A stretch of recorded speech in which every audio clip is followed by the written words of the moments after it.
Les Eldari, alors ça c'est une civilisation qui est assez intéressante. Alors elle trouve d'abord ses origines dans ce que moi j'appelle le Tolkienisme, c'est-à-dire que chez Games Workshop la plupart du temps, eh bien les races, vous pouvez les ranger dans les cases du Seigneur des Anneaux, c'est-à-dire qu'on va avoir les humains, on va avoir les elfes, on va avoir les orques, et déjà avec ça, on a rempli pas mal de cases. Dans l'univers de Warhammer 40 000, forcément, eh bien on a les humains qui sont les humains, ça c'est assez cohérent. On a les orques qui sont les orques, ça c'est aussi cohérent. Et on a les elfes qui sont maintenant les Eldari. Avant, on s'appelait les Eldar, mais justement, pour se distancier un peu de ce côté Tolkien, eh bien maintenant ça s'appelle les Eldari. C'est aussi une façon de déposer le nom et puis de gagner un peu plus de sous. Voilà, donc on va parler, eh bien, sexualité et natalité. La race des Eldari, c'est une race qui est en déclin. Ça, c'est l'image qu'on a traditionnellement. Encore une fois, avec le Seigneur des Anneaux, on a vraiment toutes les grandes lignes qui sont détaillées.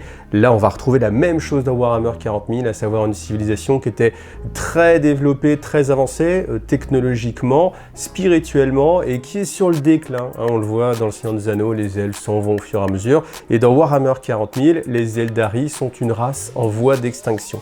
Et ça, c'est intéressant. Ça, c'est intéressant parce que dans la dernière vidéo que je vous ai proposée sur Wargame Lore et TV, qui était consacrée justement aux Eldar, eh bien, il y a Yas qui m'a mis un commentaire assez intéressant. Donc, on va voir ce commentaire. De Yas le Dauphinois. Ce qui m'intrigue chez les Eldari, c'est le déclin de leur natalité. Comme tu l'as mentionné à plusieurs reprises, les Eldari prennent leur origine chez les elfes de Tolkien, une race ancienne, sage, d'une grande beauté physique, dotée d'une intelligence et de capacités exceptionnelles, mais dont la natalité est très faible, produisant 1, 2, voire 3 enfants sur des milliers d'années d'existence. Cependant, il y a un élément qui diffère. Les elfes de Tolkien sont souvent décrits comme purs, caractérisés par une grande moralité et un respect rigoureux des principes, y compris la chasteté. Et dans l'univers de Warhammer 40 000, en revanche, les Eldari ont été associés à la luxure, à la recherche du plaisir, ce qui a conduit au déclin de leur race. Cela crée une certaine contradiction.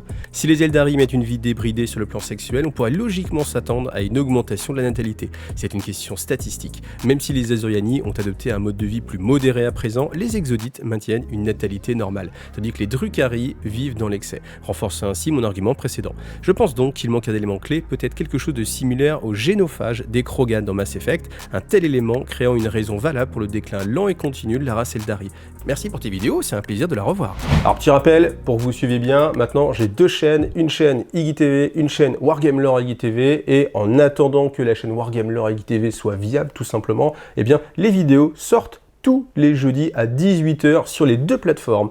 Et si vous préférez le lore et que vous n'êtes pas intéressé par le reste des vidéos que je fais, eh bien allez plutôt vous abonner à Wargame Lore IGTV. Oh, restez abonné à IGTV, hein, parce que ça up le compteur, mais préférez l'avoir sur Wargame Lore IGTV, puis comme ça vous êtes sûr qu'à chaque fois que vous aurez une notification, ce sera du lore, tout simplement.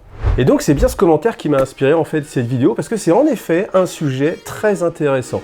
La race des Eldari, elle est présentée comme en déclin en termes de population. C'est-à-dire qu'il y a de moins en moins d'Eldari, et de ce fait, on se pose la question, ça veut dire qu'ils font moins de bébés, voilà, on va le résumer comme ça, mais il y a moins de bébés Eldari, et c'est le sujet de cette vidéo.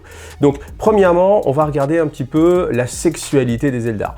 Alors, comme on est chez Games Workshop, la sexualité chez Games Workshop, c'est quelque chose qui est, je vais pas dire tabou, mais, si, on va dire que c'est tabou, on n'en parle vraiment jamais. Typiquement, la sexualité, par exemple, des Space Marines, c'est hyper rare d'avoir des informations là-dessus, on n'a pas d'informations, on ne sait pas s'ils pratiquent, s'ils sont eunuques, Alors la seule chose qu'on a, c'est qu'il y a un endoctrinement psychologique. Endoctrinement psychologique, ça veut dire que toutes ces pulsions sont dominées. Après, on peut aussi imaginer qu'il y a une sorte de castrage chimique. Voilà, après, le but, concentrer les Space Marines sur l'action à accomplir, à savoir tuer, combattre, peut-être, mais on peut imaginer aussi que c'est les Space Marines du chaos, eux, se livrent à des dépravations. On pense surtout aux Emperor Children avec Slaanesh.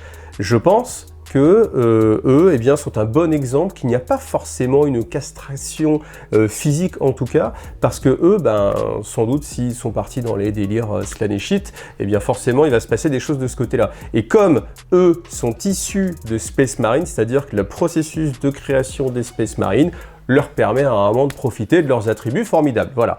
Maintenant, revenons sur les Eldar, ou les Eldari, pardon, je vais toujours pouvoir les mélanger, mais à force, hein, c'est dur. Donc, les Eldari, eux, sont en déclin, mais on n'a aucune information sur leur mode de reproduction. Alors, qu'est-ce qu'on va essayer de faire? On va essayer déjà de se calquer sur ce qu'on connaît, à savoir notre propre mode de reproduction à nous, hein, l'humanité. Donc, nous, en tant qu'humains, on va avoir une espérance de vie, on va dire, de 70-80 ans. Un Eldari a une espérance de vie qui est beaucoup plus élevée, même si on n'a pas d'indication. On sait qu'ils vivent beaucoup plus longtemps. Alors, beaucoup plus longtemps, on va imaginer le millénaire, au minimum, hein. Je vous ai parlé d'Eldrad Ultran qui lui est là depuis plus de 10 000 ans, on n'a pas non plus sa date de naissance entre guillemets, on ne sait pas quel âge il a, mais on sait qu'il était déjà là à l'hérésie d'Horus. Alors après, peut-être qu'à ce moment-là il avait que 40 ans, hein, un tout jeune Eldar, ou alors peut-être qu'il avait déjà centaines, voire milliers d'années, enfin peu importe. Toujours est-il qu'on peut imaginer que 1000, on est vraiment sur la moyenne plutôt basse d'espérance de vie du peuple Eldari.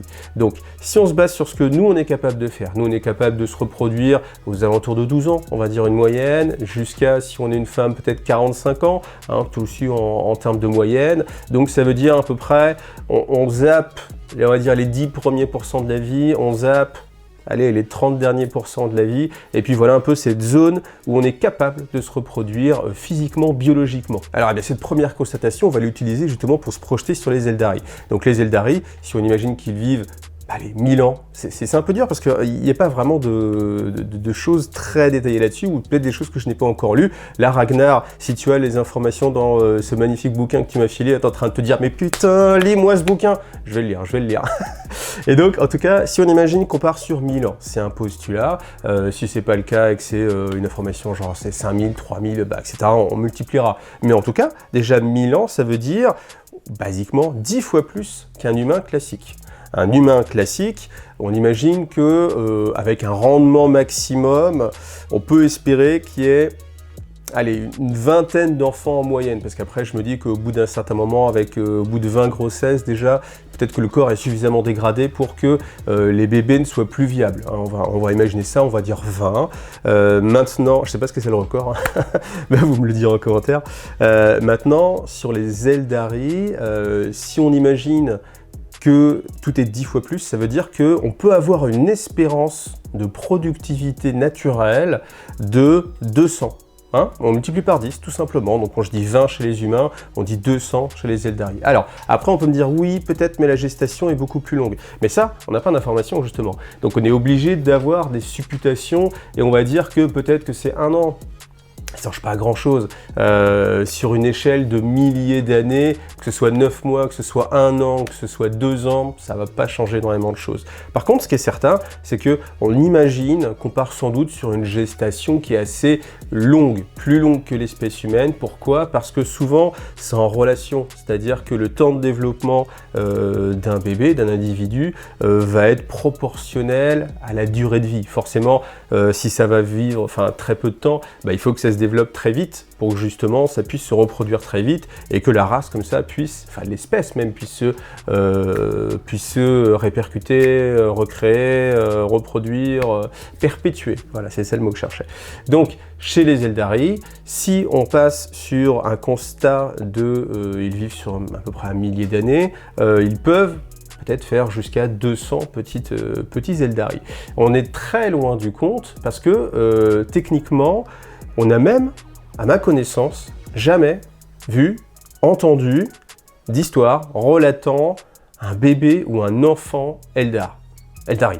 Et ça, c'est fou déjà. Ça, c'est fou parce que on a aucune information sur est-ce qu'il y a des enfants. On aurait pu avoir, par exemple, dans un vaisseau monde, à un moment donné, on pourrait dire, par exemple, même chez Ultwé, les jeunes sont formés à partir de tel âge, ou sur Yanden, même les enfants portaient des armes pour justement se défendre. Et on n'a jamais eu d'informations tel quel. Alors on sait que sur le vaisseau monde Ultway par exemple, la plupart des civils sont une force militaire, c'est-à-dire qu'ils ont un entraînement militaire, mais on parle des civils, les adultes. Il n'y a pas de notion de c'est les enfants qui sont habitués dès leur plus jeune âge, comme on peut l'avoir par exemple avec Cadia, enfin à l'époque de Cadia, où on nous disait que dès le plus jeune âge, ou même Katachan, enfin sur l'humanité, forcément c'est facile, parce que l'humanité on connaît très bien, hein, la sexualité et puis le mode de reproduction des humains, comment ça fonctionne, donc pas besoin de le détailler. Maintenant, sur les Eldari, on n'a pas d'informations, on ne peut que imaginer des choses.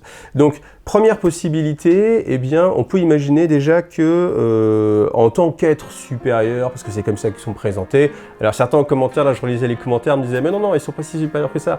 Oui, mais en tout cas, c'est présenté comme ça. Donc, c'est présenté comme une espèce supérieure à l'humanité. Donc, on peut imaginer peut-être qu'ils ont des systèmes contraceptifs fonctionnant sur un choix. C'est-à-dire qu'on peut imaginer qu'une femelle Eldari peut décider de ne pas tomber enceinte, ou peut décider de tomber enceinte, peut même peut-être choisir le sexe de l'enfant, peut-être choisir même d'autres traits de caractère. On peut l'imaginer, hein, tout à fait, parce que à partir du moment où c'est une race qui est supérieure, moi, c'est quelque chose toujours qui m'a fait réfléchir, ce côté, les elfes, on va revenir dans le tolkienisme, les elfes sont supérieurs, pourquoi? Parce qu'ils visent mieux, d'accord, parce qu'ils tiennent mieux l'alcool, d'accord, mais en fait, tous ces domaines-là, forcément, dans la sexualité, dans la reproduction, ça doit être le cas aussi.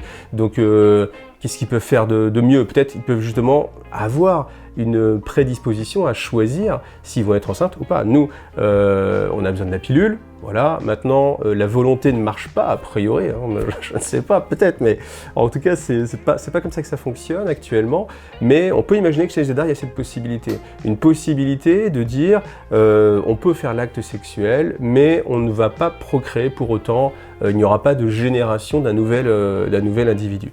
Alors, ça, c'est une première piste. Si on part sur ce postulat, ça veut dire que la natalité peut être très facilement contrôlée. C'est-à-dire que si on a envie de repeupler le peuple Eldar, on peut se décider pour que chaque femme enfante très facilement, et à l'inverse, si le but c'est de stopper un petit peu les choses, on peut aussi imaginer qu'ils ont beau avoir beaucoup de relations sexuelles, il ne va pas y avoir forcément beaucoup d'enfants. Et ça vient contredire un petit peu justement l'argument de Yass, mais on va revenir, parce qu'il y a pas mal de choses à revoir. Alors, postulat numéro 2, et Yass justement y fait référence en parlant du génophage. Alors le génophage, c'est issu de Mass Effect. Si vous connaissez Mass Effect, en fait, il y a la population, enfin la race, l'espèce des Krogan qui sont ultra forts, ultra résistants, et de fait, on a inséré le génophage, c'est-à-dire quelque chose qui empêche la procréation, et il y a juste, je crois que c'est 1 sur 100 ou 1 sur 1000 individus qui est viable. Donc c'est très très rare d'avoir des enfants, et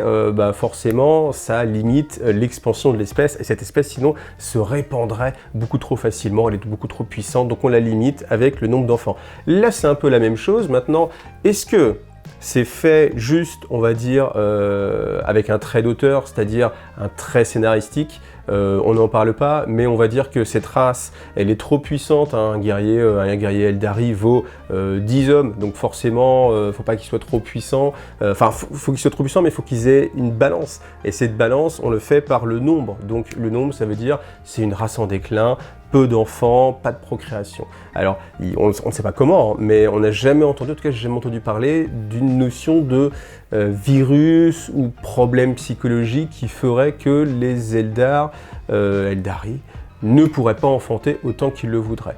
Donc c'est pour ça que je pense qu'on va plutôt partir sur un choix volontaire de leur part, ou peut-être, on peut encore imaginer une autre solution dans cette voie-là, de se dire que même s'ils veulent, en fait, ils n'ont pas forcément cette capacité, car il faut peut-être, c'était une théorie, mais on va chercher très loin, une fusion absolue des esprits pour communier et créer un nouvel esprit Eldar. Si on part du principe que l'âme des Eldar est immortelle, ce qui est le cas dans le lore de Warhammer 40 000, on peut imaginer aussi que sa création demande quelque chose de plus que simplement quelque chose de biologique, et qu'il faut en fait une sorte de communion qui va dans le domaine psychique, peut-être, pour créer une nouvelle âme, pour faire cette fusion. Donc, voilà, c'est l'hypothèse qu'on peut avancer, mais en tout cas, on est sur cet état des choses. Les Eldari sont un peu en déclin, et on n'entend jamais parler d'enfants, on ne voit jamais de choses sur ce domaine-là, Alors, est-ce que c'est simplement parce que Games Workshop n'a pas envie d'explorer le côté natalité? Ça, on l'a bien vu parce qu'on parle jamais de comment les enfants sont élevés, enfin, tout ce qui peut toucher un petit peu au côté sexuel a toujours été mis de côté, enfin toujours. Maintenant, actuellement, est toujours mis de côté de par Games Workshop, donc on n'en parle qu'à demi-mot. Il y a vraiment que ces Slaanesh où on suggère que oui, il y a ce type aussi de dépravation et avec ses pratiques, mais bon, ne parlons pas plus que ça. Alors, on va faire un petit peu d'historique, on va revenir avant la chute des Eldar, c'est-à-dire à l'époque où les Eldar et les Eldari s'appelaient les Eldar encore et étaient les maîtres de la galaxie. Donc, il y avait vraiment des extrêmes. Donc dans ces extrêmes, il y avait bien sûr ce côté sexuel. Donc ils ont créé Slaanesh, on va résumer. Slaanesh, bien sûr, le dieu des excès. Donc dans les excès, forcément, le sexe, c'est quelque chose qui devait ressortir majoritairement. Il y avait bien sûr la violence, il y avait... en fait, quand on réfléchit, il n'y a pas 36 sortes d'excès. Un excès artistique, c'est-à-dire quelqu'un qui passerait sa vie à peindre. Est-ce que ça peut créer suffisamment d'impulsion et d'énergie pour Slaanesh? Peut-être. Les obsessions, alors qu'est-ce qu'on va avoir comme obsession? Franchement, en fait, c'est assez basique quand on résume, mais au final, c'est ce qui nous constitue. Quels sont nous-mêmes en tant qu'être humain? La réalité elle est là, en nous en tant qu'être humain. Où est-ce qu'on va avoir l'émotion, la pulsion la plus intense? Ça va être soit dans le meurtre et la violence, soit dans le sexe. Et après, peut-être qu'on peut imaginer l'amour, c'est quelque chose qui n'est pas vraiment mis en avant, mais on peut imaginer qu'il y a une sorte d'amour ultra fusionnel, ultra puissant, et qui serait un extrême dans l'adoration, la déification peut-être d'un individu autre, par amour en fait. Mais sorti de ce tableau-là, alors dans le sexe on peut mettre le plaisir, on peut penser plaisir en mangeant par exemple, après, je sais pas ce qu'on peut imaginer d'autre, mais vous voyez, je trouve que le tableau il reste quand même assez limité. Et je trouve que le sexe, c'est quand même le truc, on va tous pratiquer, donc on sait que c'est quelque chose d'émotionnellement très très très puissant, et on peut facilement imaginer que ces émotions-là, elles donnent naissance à Slaanesh. Donc, on va partir du postulat que, eh bien, c'est justement ça, la mort aussi. Alors la mort, j'espère qu'il n'y a personne ici la pratiquer, en fait, de la violence extrême. Mais ces deux aspects-là, on peut imaginer que c'est le socle, les deux pieds sur lesquels marche Slaanesh et va être créé Slaanesh. Forcément, si on dit qu'il y a, on va se concentrer sur la natalité, donc c'est pour ça que le côté violence, on va y revenir un petit peu, mais on le laisse de côté. Forcément, si il n'y a pas de système de bornes, on va pouvoir avoir une natalité qui va augmenter. Voilà. Donc on peut imaginer que la race des Eldar se répand dans l'univers, elle est très productive parce que la sexualité est complètement débridée, on peut partir sur tout le monde fait l'amour avec tout le monde, il n'y a pas de contrôle des naissances, donc les enfants sont élevés en pagaille, etc. J'avoue même que, enfin, je vais y revenir quand on parlera des Drukhari, mais ça peut être assez, ça peut être assez glauque. Donc c'est pour ça aussi que je pense que quand même ça n'a pas envie de partir dans des trucs un peu trop glauques. Nous on en parlera un petit peu dans cette vidéo, mais bon, on n'est pas non plus là pour le spectacle. Attention, là on est sérieux, c'est de la xénobiologie. Donc on part du principe que à cette époque-là, le sexe c'était open bar, donc à fond, donc beaucoup de créations, beaucoup de peuples, et les Eldari se répandent dans la galaxie et on a une grande population. Voilà, donc ça c'est le premier postulat. C'est sans doute ce qui était le cas. Maintenant, ça a créé bien sûr la chute, Slaanesh est né, il s'est gavé des âmes des Eldar, ouf, la population des Eldar a fondu comme neige au soleil, il reste quasiment personne, et il reste maintenant, on va dire, 4 factions, donc les Asuryani, ce sont les Eldar qui sont partis dans des vaisseaux mondes. On a ensuite les Exodites, on n'en parle pas beaucoup, mais je pense que c'est un aspect quand même vraiment important. On a les Drukhari, ceux qui se cachent dans la toile et qui donnent libre cours à leur dépravation. Et on a après les Corsaires, maintenant, qui sont une faction qui a été un petit peu présentée. Et je pense que c'est un mode de vie qui est assez intéressant et au final qui est attaché aux Eldar, parce qu'à l'époque, dans les versions précédentes, les Corsaires, c'était des Corsaires Eldar, peut-être même avant d'être des Eldar des vaisseaux mondes. Après, il y a les factions des Inari, mais c'est plus une sorte de religion plutôt qu'un mode de vie, donc on va le mettre de côté.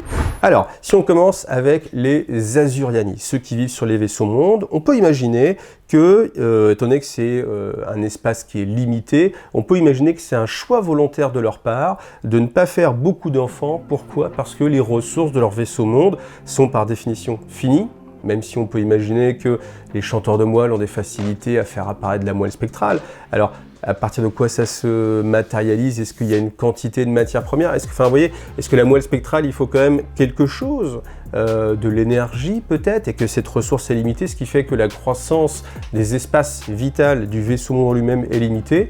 Peut-être. On n'a pas vraiment beaucoup d'informations là-dessus, mais on n'a pas non plus la sensation que les vaisseaux mondes se développent, vous voyez, un petit peu comme un organisme tyrannide, où on a vraiment cette notion de ça croît et ça grandit. Là, le vaisseau monde, on a plutôt l'impression que c'est quelque chose de limité, où on a même plutôt cette notion de il y a des parties qui vont se calcifier, disparaître, s'effriter, et au fur et à mesure, ça va plutôt se réduire. Donc peut-être, postulat numéro 1, les Asuryani sont en déclin aussi parce qu'ils limitent volontairement leur population, parce que l'espace est manquant, l'énergie est manquant, les ressources nutritives peut-être peuvent être manquants, même si on n'a pas beaucoup d'informations. Mais si on se base sur ce qui existe chez Tolkien, et on va dire que c'est la piste principale, vous donnez un biscuit à un Eldar, vous le nourrissez pour une semaine, vous voyez, il y a cette notion-là.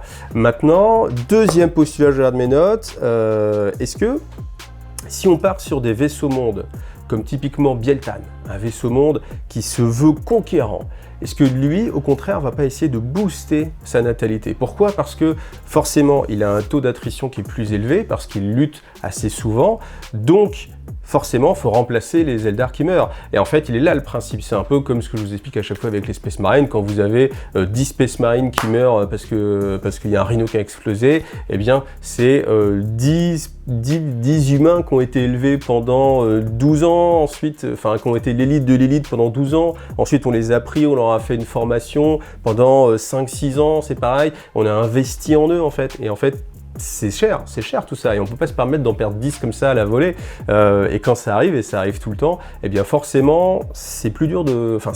Si on a eu trop de mal en termes de lore, en termes d'histoire pour les créer, quand on les perd à la pelle, il faut expliquer comment ça tient encore la route et comment on trouve encore des choses. Et les Eldar, c'est ça l'idée, c'est que leur population est en déclin parce qu'ils n'arrivent pas à faire d'enfants.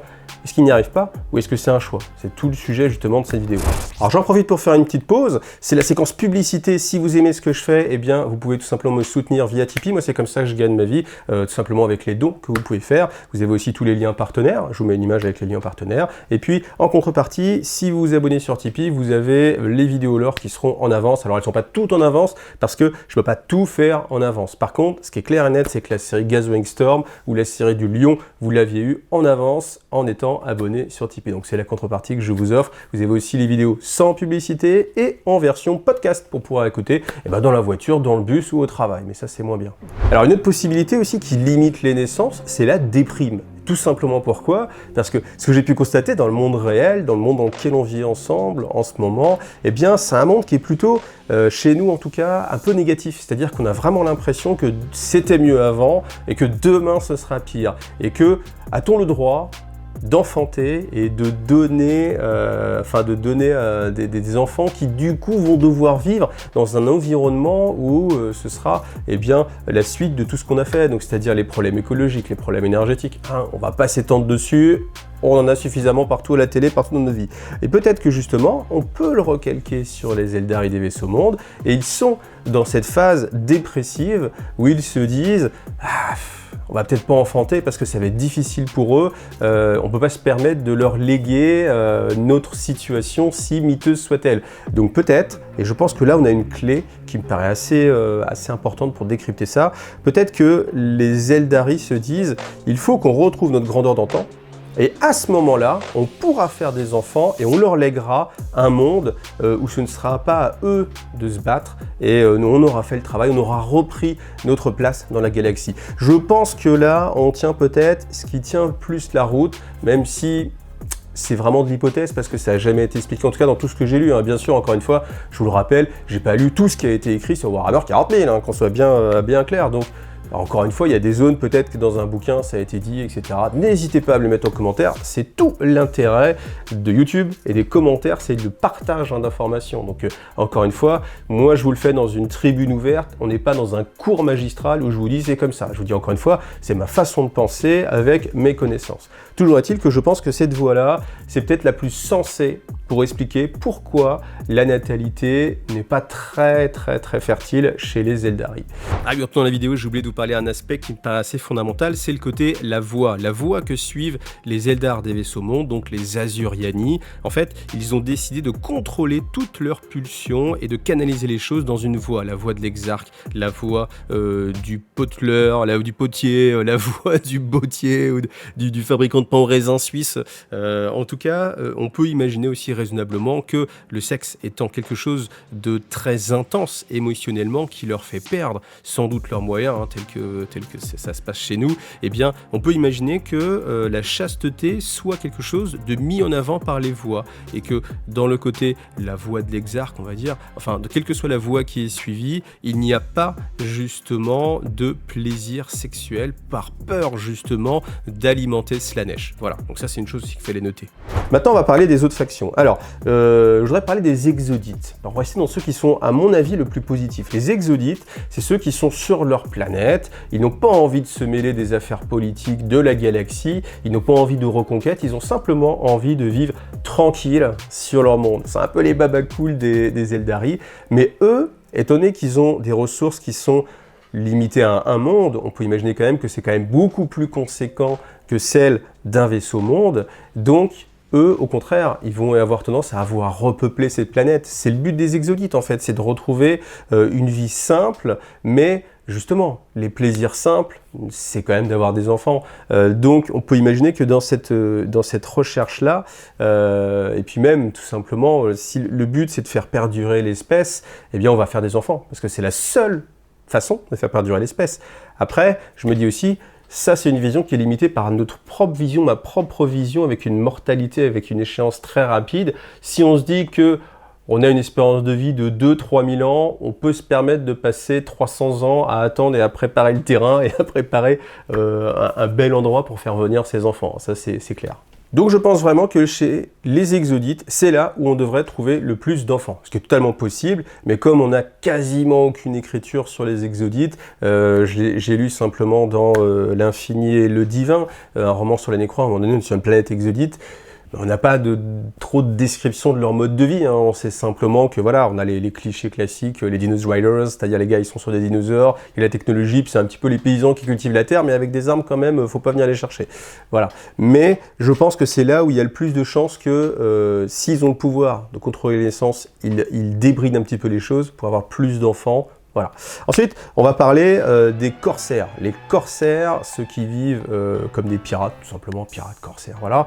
Je pense que eux, forcément, c'est un choix de leur part de ne pas faire d'enfants. Pourquoi? Parce que ça ne se marierait pas avec leur vie. Il y a aussi cette notion-là, cette notion de, bah forcément, vous vous rappelez, ou vous verrez quand vous aurez l'âge, il y a une époque de notre vie où le but, c'est pas forcément de procréer. Alors, c'est de s'entraîner, hein, certes, mais c'est de pas forcément avoir d'enfants, parce que on veut profiter de la vie. Et cette notion, quand on est corsaire, je pense qu'il y a cette soif d'aventure, cette soif de connaissance qui forcément serait bridée avec des enfants. Ça, on le voit bien, hein, nous tous qui sommes parents, c'est beaucoup moins... Alors, c'est une autre aventure, hein, certes, bien sûr, mais c'est un petit peu moins l'aventure à la wall again, hein, vous voyez ce que je veux dire.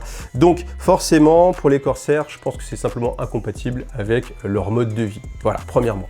À quoi que, il y a un élément qui me paraît assez important, je voulais vous en parler tout à l'heure, mais finalement, c'est pas mal de le placer là, c'est les croisements entre espèces.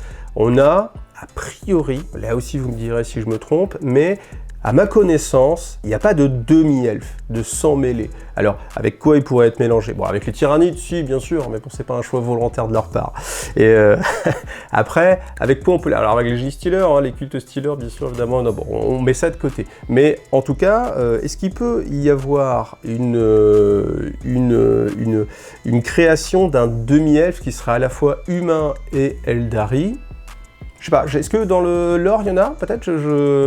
J'avoue que j'ai essayé de réfléchir comme ça et j'ai pas trouvé comme ça de personnages qui me venaient en tête. Alors, c'est forcément quelque chose qu'on trouverait du côté peut-être de l'Inquisition, des choses comme ça. Faudrait voir peut-être dans Necromunda, je connais pas bien le lore de Necromunda. Peut-être qu'il y en a, mais en tout cas, j'ai pas cette notion-là. Donc on peut imaginer que peut-être ce n'est juste pas possible, ce qui est logique hein, en termes biologiques, hein, j'ai quand même du mal à imaginer que deux espèces ayant évolué sur des planètes différentes puissent être compatibles sexuellement. En tout cas, sans faire intervenir de génétique ou d'intrusion plus scientifique, psychologique, ou psychique, tout simplement, c'est plus psychique que je voulais dire.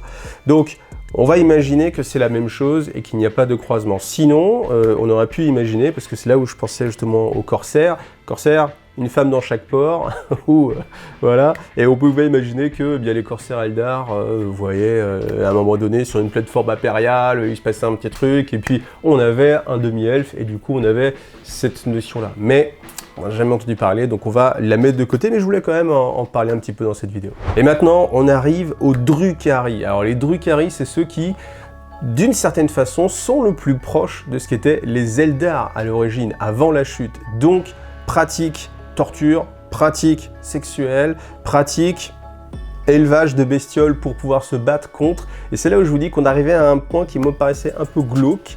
C'est, je pense que dans l'univers de Warhammer 40 000, on pourrait même imaginer que volontairement, attention, ça, accrochez-vous, hein, si vous êtes papa, maman, accrochez-vous, ils fassent exprès de faire des enfants pour les utiliser à des fins torture, psychologiques, sexuelles. Voilà, c'est horrible, c'est moche, mais ça va de pair avec les Drukhari. Et si on peut imaginer quelles sont les dépravations les pires qu'on peut imaginer, je pense que ça, quand on est parent, c'est assez facile d'imaginer que c'est vraiment horrible et dégueulasse. Donc on peut imaginer peut-être que les Drukhari pratiquent ce genre de choses pour ça.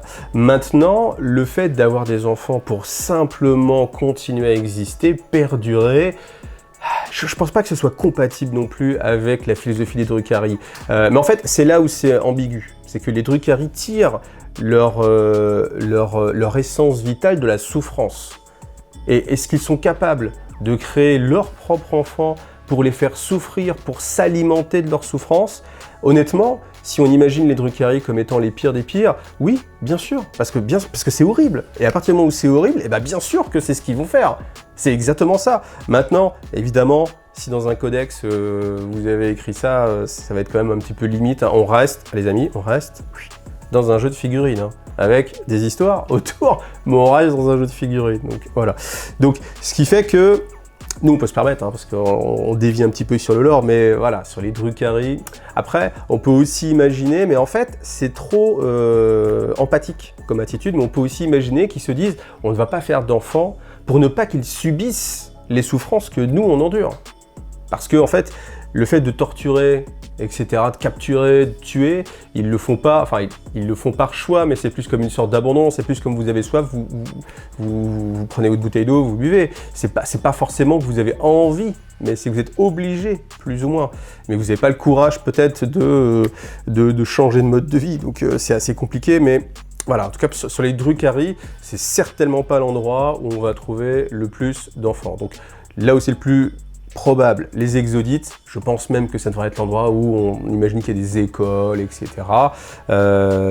Après, les Azuriani sur les vaisseaux mondes, parce que leur but quand même, c'est de redonner espoir dans la race des Eldari, enfin à eux-mêmes en tout cas, à leur propre peuple, et il faut forcément aller de l'avant. Ça, c'est quelque chose que je peux vous dire aussi pour revenir sur le côté pessimiste qu'on peut avoir, parce que j'ai beaucoup d'amis enfin, pas tant que ça, mais des gens qui disent « Oh non, je veux pas d'enfants parce que leur monde va être horrible ». J'aurais juste vous dire quelque chose en dehors du lore de cette vidéo, c'est qu'à partir du moment où vous partez sur ce principe-là, c'est perdu, c'est fini, il n'y a plus d'espoir.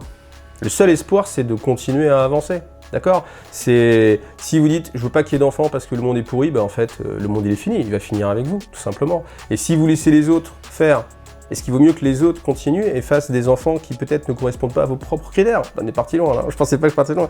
Mais je saisis ce moment-là pour le dire, parce que c'est quelque chose, moi, que je trouve important. C'est que faut continuer le combat. Et la meilleure façon de lutter et de faire le combat, c'est de nous-mêmes faire des enfants qu'on va élever dans nos valeurs, pour que nos valeurs se perpétuent. Parce que si vous laissez faire les autres, les autres, après le film Idiocratie, c'est complètement ça. C'est complètement ça. C'est-à-dire que des gens qui se posent pas trop de questions, donc sur la façon de vivre, sur l'écologie, etc., ils se posent pas de questions sur le fait de faire des enfants, donc du coup ils se multiplient, puis ils deviennent de plus en plus répandus, alors que ceux qui pensent à la planète, pensent à l'avenir, font pas d'enfants, et du coup il reste plus que des gens qui ne pensent pas à la planète. Vous voyez ce que je veux dire? Donc voilà, faites des enfants. Donc maintenant qu'on a synthétisé un peu tous les postulats qu'on peut avoir, qu'est-ce qu'on peut imaginer? Pourquoi, il n'y a pas d'enfants Eldari? Alors, très clairement, je pense que la façon la plus facile de l'expliquer, c'est parce que les scénaristes, ils ont décidé que ce serait comme ça, parce que sinon, ce serait trop puissant. Voilà. Et puis parce qu'on a besoin de ce côté en déclin, antique, pour justement se rapprocher des elfes et se dire que sinon, il serait trop puissant et tout le monde sera là. Et c'est la contrepartie, en fait. Il faut toujours un contrepoids à chaque force, sauf si on est sur la force maléfique ultime. Vous voyez, je pense aux tyrannides, par exemple. Les tyrannides, il n'y a aucun souci. Ils peuvent générer des individus comme ils le veulent, aussi facilement qu'ils le veulent, en choisissant. C'est pour ça que je vous dis aussi que si les tyrannides sont capables, par ingénierie biologique, de créer des individus tels qu'ils le veulent, on peut aussi imaginer que les Eldari puissent le faire à leur façon. Pas forcément avec le côté, on va dire, génétique, manipulation de l'ADN, mais avec quelque chose justement de plus psychique. Comme ce sont des êtres qui sont plus éveillés au pouvoir psychique, on peut aussi imaginer qu'ils ont la possibilité de façonner les traits d'un individu et un petit peu ses caractéristiques, aussi bien physiques, on va dire, que justement psychiques, un peu mentales, etc. Donc c'est le genre de choses qui peuvent, à mon avis, se faire. Donc je pense que la raison numéro 1, c'est que en termes de lore, c'est plus facile comme ça, n'en parlons pas. Monsieur Games Workshop, pourquoi, au fait Non, mais no comment, pas de commentaire là-dessus. C'est pour ça que nous on est là, pour faire des commentaires là-dessus. Maintenant, je pense que c'est assez cohérent de se dire que les Eldari ont une espérance de vie, je vous disais 1000 ans, mais ça peut être plus, on peut imaginer que c'est du 3000 ans. 3000 ans, c'est quand même assez fort à l'échelle de ce qui peut se passer dans une galaxie, typiquement. Et on peut se dire que les Azuriani se disent, on va attendre d'arriver à un moment où on est capable d'avoir reconquis la galaxie pour faire des enfants. Malgré tout, ça tient pas la route, parce que même si on se base sur 3000 ans c'est quand même pas mal, il faut imaginer que la chute, c'était il y a très très longtemps.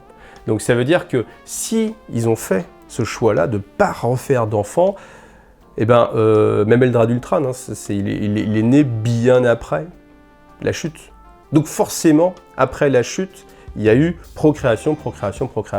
Donc pourquoi est-ce que c'est limité? Est-ce que c'est par choix? Peut-être pas. Je pense que la façon la plus élégante de l'expliquer, c'est que c'est très difficile de donner naissance à un Eldar. Et que si on met de côté cette capacité, que je pense qui serait cohérente de la race Eldari de pouvoir choisir d'enfanter ou pas, c'est-à-dire d'une autocontraception, je pense qu'on va partir sur l'idée que, au contraire, ils ont envie d'avoir des enfants parce que c'est l'avenir de leur peuple, mais qu'ils sont limités parce que c'est très difficile. Peut-être qu'il faut une communion, et ça c'est l'image la plus romantique, peut-être que c'est ce qu'on peut expliquer de façon romanesque, c'est qu'il faut une fusion intense, il faut vraiment que deux individus du peuple Eldar s'unissent, aussi bien psychiquement que mentalement, que physiquement évidemment, pour créer en fait un individu, et que c'est extrêmement rare de trouver ça à leur époque où leur population est beaucoup plus restreinte. Voilà.